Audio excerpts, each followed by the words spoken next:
seguidores do canal Brenda Santonioni. Estamos de volta mais uma quinta-feira com o Saúde é Felicidade. Eu fiz o convite, ele aceitou e está aqui de novo, Dr. Gustavo Belosi. Agradecendo antes também da nossa entrevista, doutor, os nossos patrocinadores. A Mary Kay Cosméticos, que ajuda você no tratamento da sua pele e do seu corpo.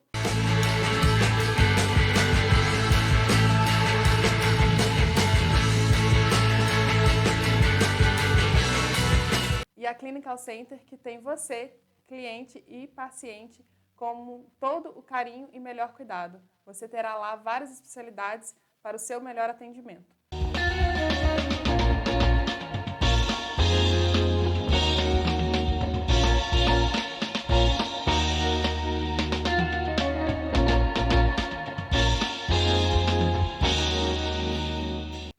Doutor Gustavo, muito obrigado por ter aceito o meu convite, novamente aqui. Então, feliz de estar aqui de novo com vocês, né? Trazendo um pouco mais de informação, tentando abordar alguns temas diferentes, né? Alguns temas que eu acho que são relevantes também e que sempre são temas que sempre geram dúvidas, né? Na população. Eu acho que vamos tentar sanar algumas. E hoje nós vamos falar de um assunto curioso, tratamento de DTM. O que vem a ser, doutor? DTMs são disfunções temporomandibulares, né? São todos os problemas e complicações, dores que acercam a nossa articulação mandibular, que é a articulação temporomandibular. Então, são disfunções, elas são musculares e são também articulares. E a gente vai falar um pouquinho disso. No caso, o famoso bruxismo, ele está relacionado à DTM? É uma DTM, o bruxismo, também é uma DTM. E o que normalmente causa esse transtorno para o paciente? A causa não tem como ainda, ninguém conseguiu ainda identificar uma causa, né? Ela é neurológica e ela tem tratamento, a gente consegue controlar o bruxismo, né? A cura, não, mas a gente consegue controlar o bruxismo. Existem técnicas para isso. Doutor, e quem vai no consultório do senhor, que faixa etária, mais ou menos, que tem maiores problemas com DTM? Pergunta boa, porque todo mundo imagina que uma DTM está relacionada à idade, né? E não. Então, hoje eu tenho um paciente dos seus 80 anos, 70 e pouco, do jovem adulto, inclusive criança. Por incrível que pareça, é mais raro, mas as crianças também podem desenvolver DTMs. Eu escutei falar muito outro dia, algumas mães conversando, que as crianças estavam desenvolvendo bruxismo. E aí relacionaram a agitação quando elas vão dormir. Tem alguma relação? Tem alguma relação, mas eu tenho um bruxismo que ele é fisiológico, e isso a gente precisa estar atento, que é na dentição decídua. Às vezes a mãe fala, uma criança de 5 anos, meu menino range os dentes. Isso não é um bruxismo que vai nos preocupar em relação à disfunção. Isso é fisiológico. As disfunções, elas vão gerar outras dores e aí são outras características. Mas aquelas das crianças, na idade ali dos 5, 7 anos, com a dentição decídua que elas estão rangendo à noite, isso muitas das vezes é fisiológico, né? Claro que vale uma consulta, vale uma avaliação, mas normalmente são fisiológicos. É raro ter em criança, mas não exclui aquilo que a gente falou de idade, né? Isso não é uma questão de idade, é uma questão, às vezes, tem a ver com comportamento e algumas outras características que a gente pode conversar mais. E esses procedimentos, eles são realizados no consultório? A grande maioria, sim. Hoje a gente consegue fazer, vamos dizer que 80% dos tratamentos acontecem em ambiente ambulatorial, dentro de um consultório. O que não acontece no consultório são os tratamentos cirúrgicos da TM, né? As artroscopias, as cirurgias de prótese, as discopexias, são procedimentos mais avançados, de um diagnóstico mais complexo, de doenças também mais avançadas, né, da TM, e são realizados dentro de um bloco cirúrgico. Mas são raras. O senhor falou de ATM. A DTM e a ATM, como que diferenciar as duas? A TM é a articulação temporomandibular. O ATM são as nossas articulações. A DTM são as disfunções temporomandibulares. são as doenças da TM. Complicado, mas estamos esclarecendo. Doutor, mais uma pergunta. Tem alguma relação com caso hereditário, por exemplo? Não, aquela da etiologia que a gente está falando, quando a gente pensa em hereditariedade na DTM, a gente pode assim, sugerir algo quando ela é articular, ela tem uma origem reumatoide. Então, assim, as articulações, as disfunções articulares é objeto de pesquisa na anamnese quando a gente faz um diagnóstico, e aí a gente, de um paciente jovem, com disfunção articular, e a gente vai investigar a história familiar, e aí eu tenho na família história de algumas lesões reumatológicas, algumas lesões degenerativas, aí faz parte da pesquisa, e às vezes tem essa relação. Entre homem e mulher,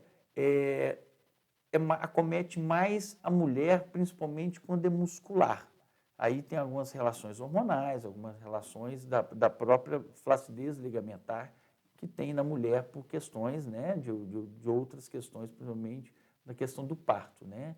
A gente precisa dessa flacidez nessa musculatura para a gente poder, né, para a criança desenvolver e a criança nascer. Então, alguma relação sim. Mas também é importante a etiologia com medicamentos. Então, quem faz uso de ansiolíticos, faz uso desses medicamentos para controle de ansiedade, pode acometer as articulações e aí a gente desenvolver algumas disfunções também, apesar de que os ansiolíticos também são usados no tratamento das disfunções musculares.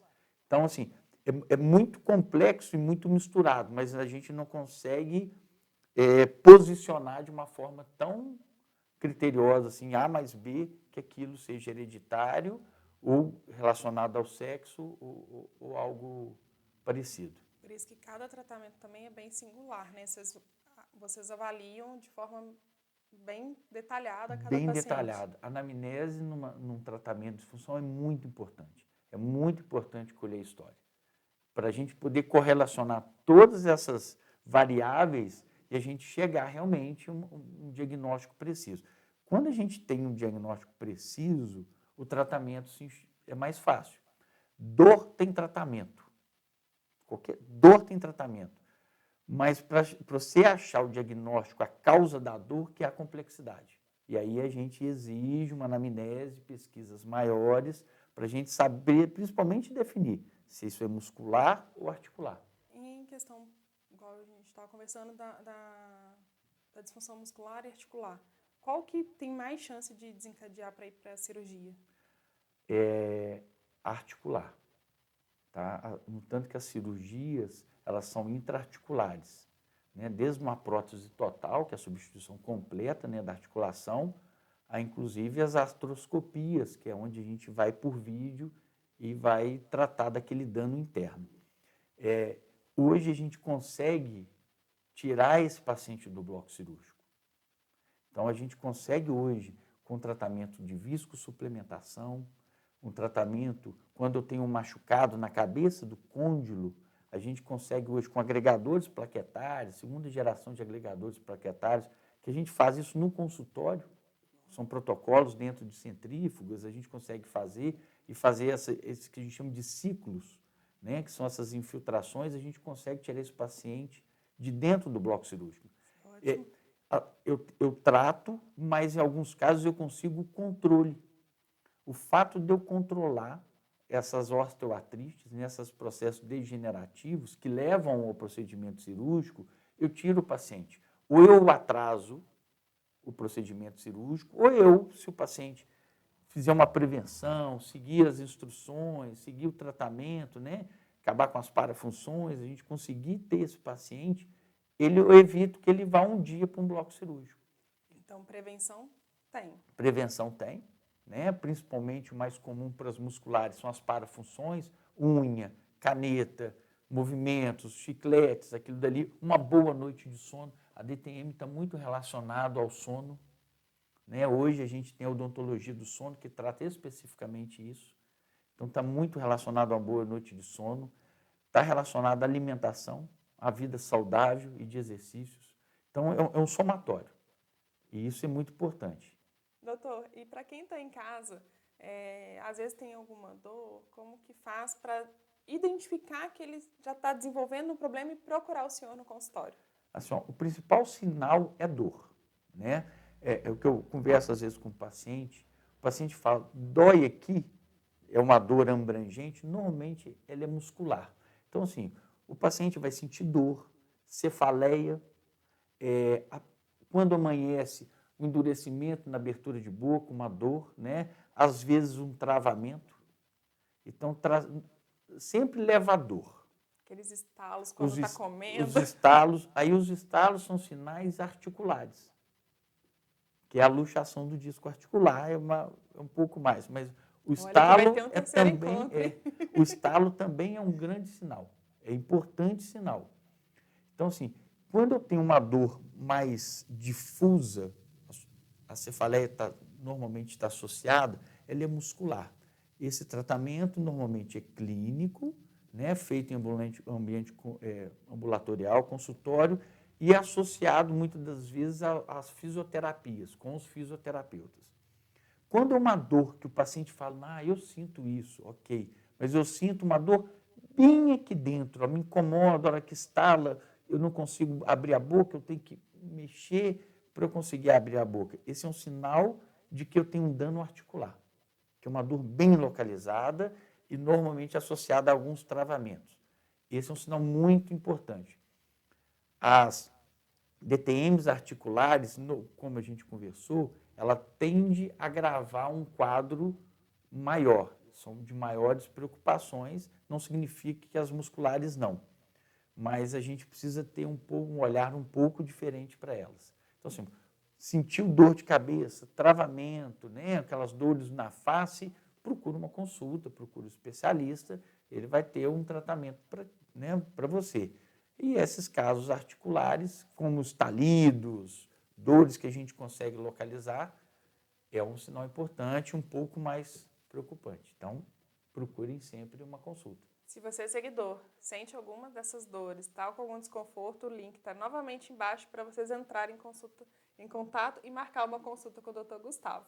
Estamos à disposição. Doutor, estamos quase finalizando o nosso programa, mas resta uma dúvida ainda. Para quem usa dentadura, tem alguma interferência também? Como que seria? Tem sim. É importante lembrar que antes se associava muito à oclusão, e isso não se associa mais, tá? As DTMs. Tem um componente, como qualquer outro componente, mas não tem mais o peso que tinha. Mas um paciente que faz uso de prótese total, ele tem, por perdas de estruturas, né, de sustentação daquela prótese, a gente começa a perder dimensão vertical. A boca começa a encurtar, a altura começa a diminuir entre os dentes por perda de estrutura. Isso muda a posição articular. Então, eu tiro o côndilo da posição anatômica, que é fisiológica, e começo a colocá-lo numa posição não fisiológica. E isso traz dor. Aí sim, a questão de troca das próteses, da reabilitação, é importante para esse paciente também. Não só o tratamento da disfunção, mas ele vai precisar também passar por essa reabilitação. Muito bom. Doutor, muito obrigado por ter vindo ao nosso programa. Volte sempre. Estou sempre à disposição, só chamar. Olha que tem mais aí. Estaremos aqui. E até a próxima quinta, pessoal. Obrigado por estarem aqui. Não esqueçam de compartilhar, curtir e comentar. Até a próxima quinta.